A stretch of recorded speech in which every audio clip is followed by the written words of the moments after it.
Hi అండి. నమస్తే. Welcome back to our channel Samedha vlogs. ఈరోజైతే నేను గుత్తి వంకాయ కర్రీని అయితే చేశానండి.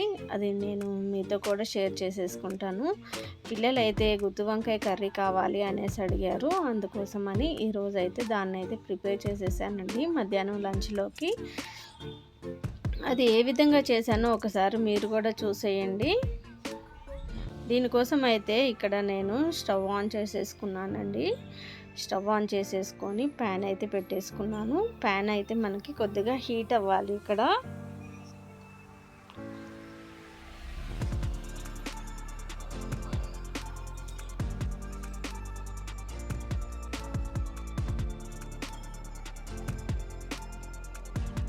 ప్యాన్ హీట్ అయిన తర్వాత ఇక్కడ నేను ఒక 3 టేబుల్ స్పూన్స్ పల్లీలు అయితే వేసేసుకున్నాను. పల్లీలు మనం దూరగా వేయించేసుకోవాలండి.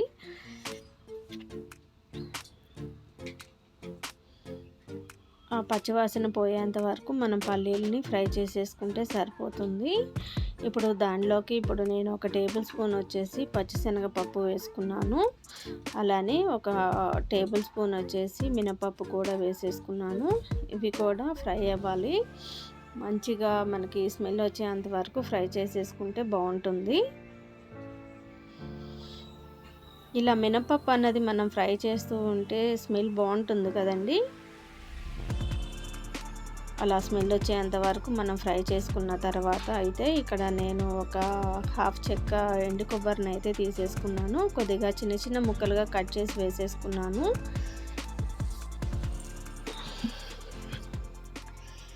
ఇవన్నీ మనం అయితే డ్రై రోస్ట్ చేసేసుకోవాలండి. ఆయిల్ అన్నది ఏం యూజ్ చేయాల్సినంత అవసరం ఏమి ఉండదు. అలానే కొబ్బరి మనకి ఫ్రై అయిన తర్వాత ఇక్కడ 2 టేబుల్ స్పూన్లు నువ్వులు అయితే వేసుకున్నానండి. నువ్వులు మనం స్టార్టింగ్లోనే వేసుకున్నాము అనేసి అంటే మాడిపోయే ఛాన్సెస్ ఉన్నాయి కాబట్టి అన్నిటికన్నా లాస్ట్ వేసుకుంటే బాగుంటుంది. అలానే ఒక టేబుల్ స్పూన్ వచ్చేసి జీలకర్ర కూడా వేసేసుకొని అన్నిటినీ ఫ్రై చేసేసుకుంటున్నాను. మనకి ఇక్కడ నువ్వులు చిటపటలాడితే సరిపోతుందండి. ఎక్కువగా ఫ్రై చేసేసాము అంటే టేస్ట్ అన్నది డిఫరెంట్గా వస్తుంది. ఈ విధంగా మనం ఫ్రై చేసేసుకొని వాటిని అయితే కొద్దిగా చల్లారనివ్వాలండి. ఇప్పుడు నేను చింతపండు కూడా నానబెట్టేసుకుంటున్నాను. ఒక పెద్ద నిమ్మకాయ సైజ్ అంత చింతపండు తీసుకుంటే సరిపోతుంది. ఈరోజు నేను ఇక్కడ హాఫ్ కేజీ గుత్తి వంకాయలను అయితే తీసేసుకున్నాను. ఒకసారి అయితే మనం ఈ చింతపండును కడిగి వేసేసుకొని తర్వాత నానబెట్టేసుకుంటే సరిపోతుంది. మనం కొనేటప్పుడు అయితే చాలా డస్ట్ ఉంటుంది కదండి. 1-2 సార్లు వాష్ చేసుకుంటేనే బాగుంటుంది చింతపండు అన్నది. కాబట్టి నేనైతే నానబెట్టేసుకున్నాను. ఇప్పుడు పూర్తిగా చల్లారిన తర్వాత వీటిని అయితే మనం మిక్సీ వేసేసుకోవాలి.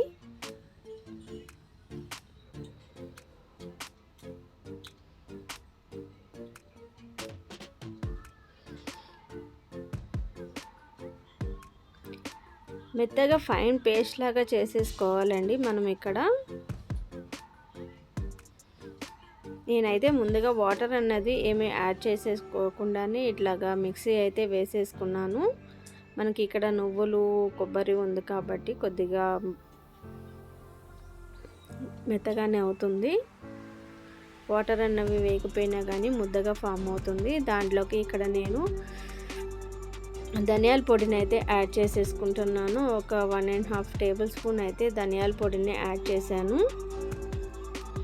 అలానే టేస్ట్కి సరిపడా సాల్ట్ కూడా యాడ్ చేసేసుకుంటున్నాను. ఒక 1/2 టేబుల్ స్పూన్ వచ్చేసి పసుపు అన్నది యాడ్ చేసుకోవాలి.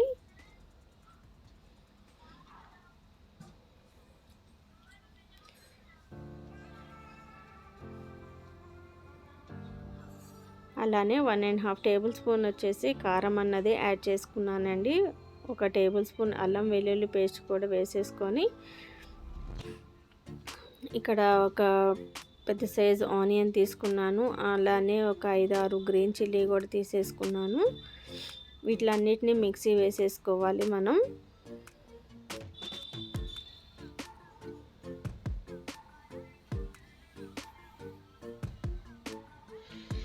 కొద్దిగా కొత్తిమీర కూడా వేసుకున్నాను.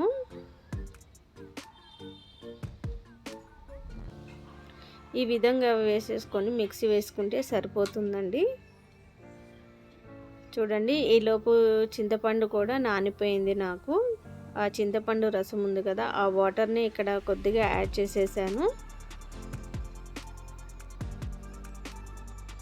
ఈ విధంగా ఫైన్ పేస్ట్ లాగా వచ్చేంత వరకు మనం మిక్సీ పట్టేసుకుంటే సరిపోతుంది. అలా వాటర్ ఎక్కువ వేసాము అనేసి అంటే మనం వంకాయలు స్టఫ్ చేయాలి కాబట్టి వాటరీగా ఉండకూడదు. ఈ విధంగా ఉంటే సరిపోతుంది. మనం వంకాయలు స్టఫ్ చేసినప్పుడు ఆ వంకాయకి పట్టాలి మసాలా అన్నది.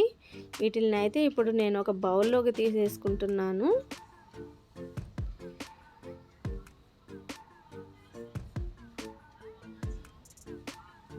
మొన్న నేను ఎర్రగడ్డ మార్కెట్కి అయితే వెళ్ళాను కదండి. చూడండి ఎంత ఫ్రెష్గా ఉన్నాయో. ఎప్పుడైనా కానీ మనం గుత్తి వంకాయ చేయాలి అనుకున్నప్పుడు ఈ సైజులో వంకాయలు అన్నవి తీసుకోవాలండి.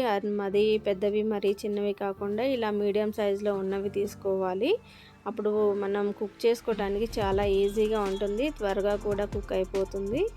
ఇప్పుడు నేను ఒక బౌల్లోకి వాటర్ తీసుకొని ఇలాగా 4 ముక్కలుగా అయితే కట్ చేసేసుకున్నాను. మనం వంకాయలు కట్ చేసేటప్పుడు కొద్దిగా సాల్ట్ వేసాము అంటే అవి చేదెక్కకుండా ఉంటవి. కాబట్టి వాటర్ అన్నవి కంపల్సరీ యాడ్ చేసుకోవాలి. ఈ విధంగా 4 ముక్కలుగా అయితే కట్ చేసేసుకున్నాను. ముందుగా నేను పేస్ట్ అయితే ప్రిపేర్ చేసేసుకున్నాను కదండి. ఆ పేస్ట్ని, మసాలా పేస్ట్ని అయితే ఇప్పుడు నేను ఆ వంకాయల్లోకి స్టఫ్ చేసేస్తున్నాను.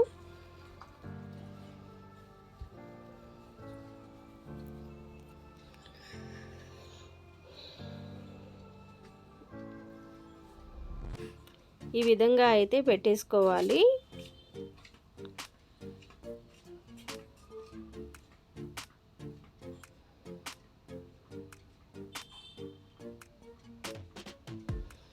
ఇలానే వంకాయలు అన్నిటికీ మనం మసాలా అన్నది స్టఫ్ చేసి పెట్టేసుకోవాలి.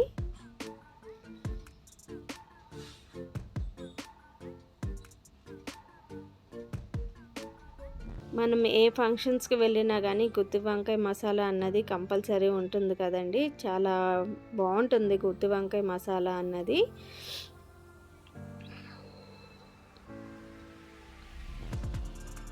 ఈ విధంగా అన్నిటికైతే నేను మసాలా అన్నది పెట్టేసుకున్నాను. ఇప్పుడు మనం కర్రీ ప్రిపేర్ చేసేసుకోవాలండి. మనకి మసాలా కూడా మిగిలింది కదా, ఆ మసాలాని ఇప్పుడు మనం కొద్దిగా కర్రీలో కూడా ఉపయోగించేసేయచ్చు. అలానే ఇప్పుడు కర్రీ కోసం అయితే ప్యాన్ పెట్టేసుకున్నానండి. ప్యాన్ హీట్ అయిన తర్వాత ఇక్కడ ఆయిల్ అన్నది వేసుకోవాలి.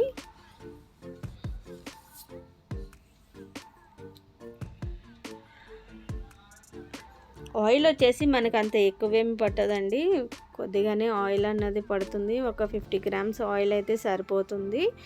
ఆయిల్ కొద్దిగా హీట్ అయిపోయిన తర్వాత ఇక్కడ నేను ఆవాలు, జీలకర్ర అయితే వేసేసుకున్నాను.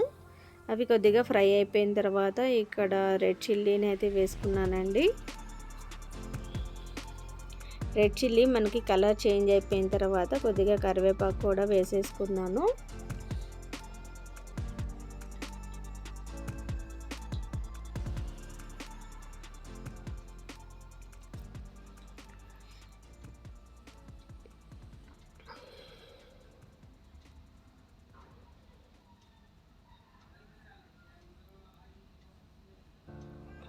వీటిల్లోకి ముందుగా మనం స్టఫ్ చేసుకున్న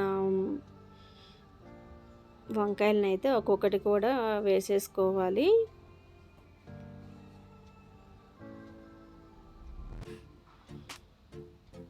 ఒక మూత పెట్టేసుకొని మనం ఒక 15 to 20 మినిట్స్ అయితే సిమ్లో పెట్టేసుకొని నేనైతే కుక్ చేసేసుకున్నాను.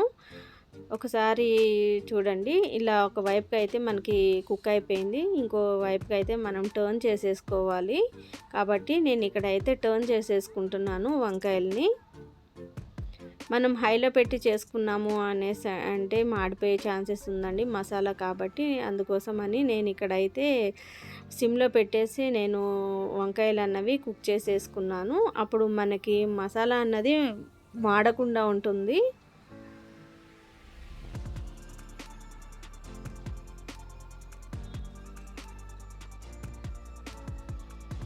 ఈ విధంగా ఒకసారి కలిపిన తర్వాత మళ్ళీ మూత పెట్టేసుకొని కుక్ చేసేసుకోవాలి.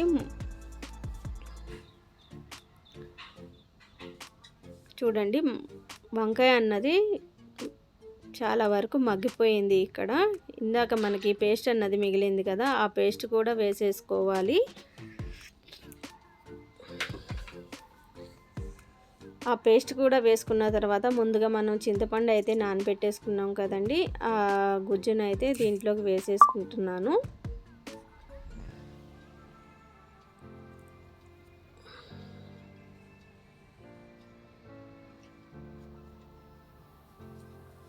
వంకాయ మసాలా అన్నది మనం దగ్గరగా కుక్ చేసుకుంటేనే బాగుంటుందండి. బాగా వాటర్ అన్నది వేసాము అనేసి అంటే లిక్విడ్గా ఉంటుంది కాబట్టి కొద్దిగా చిక్కగా ఉంటేనే బాగుంటుంది.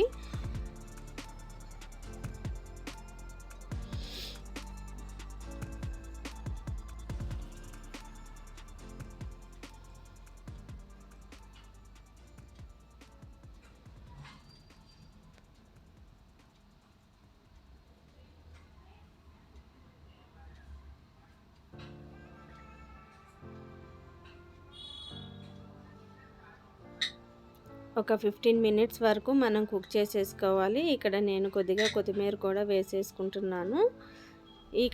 ఇంతవరకు వాటర్ అన్నవి వేసుకుంటే సరిపోతుందనమాట. మన కర్రీ అన్నది చాలా దగ్గరగా అవుతుంది, కలుపుకోవడానికి కూడా ఈజీగా ఉంటుందన్నమాట. ఇంకా మూత పెట్టేసుకొని ఒక 5 మినిట్స్ అయితే కుక్ చేసేసుకున్నాను.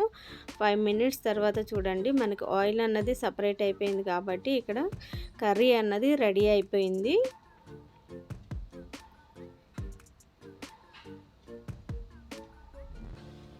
ఇది రైస్‌లోకైనా, చపాతీలోకైనా బాగుంటుంది కదండీ. మా పిల్లలకైతే చాలా ఇష్టంగా తింటూ ఉంటారు గుత్తి వంకాయ మసాలా కర్రీ అన్నది. కాబట్టి నేను ఎప్పుడు మార్కెట్ వెళ్ళినా కానీ వాళ్ళ కోసం అయితే ఇలా తీసుకొస్తానన్నమాట. గుత్తి వంకాయ మసాలా కానీ, గుత్తి వంకాయ ఫ్రై కానీ చేస్తూ ఉంటాను. ఇప్పుడు మనకి కర్రీ అయిపోయింది కాబట్టి కొద్దిగా గరం మసాలా వేసేసి, కొత్తిమీర కూడా వేసేసుకొని మనం స్టవ్ ఆఫ్ చేసేసుకుంటే సరిపోతుంది.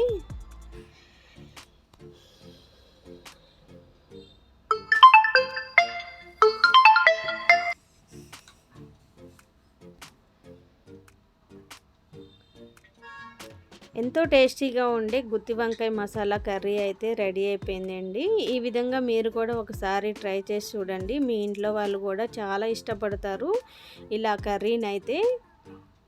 హార్డ్లీ మనం ఒక 2 డేస్ కూడా నిల్వ ఉంటుంది ఈ కర్రీ అన్నది ఇలాగా చేసాము అనేసి అంటే. ఇదేనండి ఈ రోజుటికి నా వీడియో కనుక మీకు నచ్చినట్లయితే లైక్ చేయండి, షేర్ చేయండి, సబ్స్క్రైబ్ చేయండి.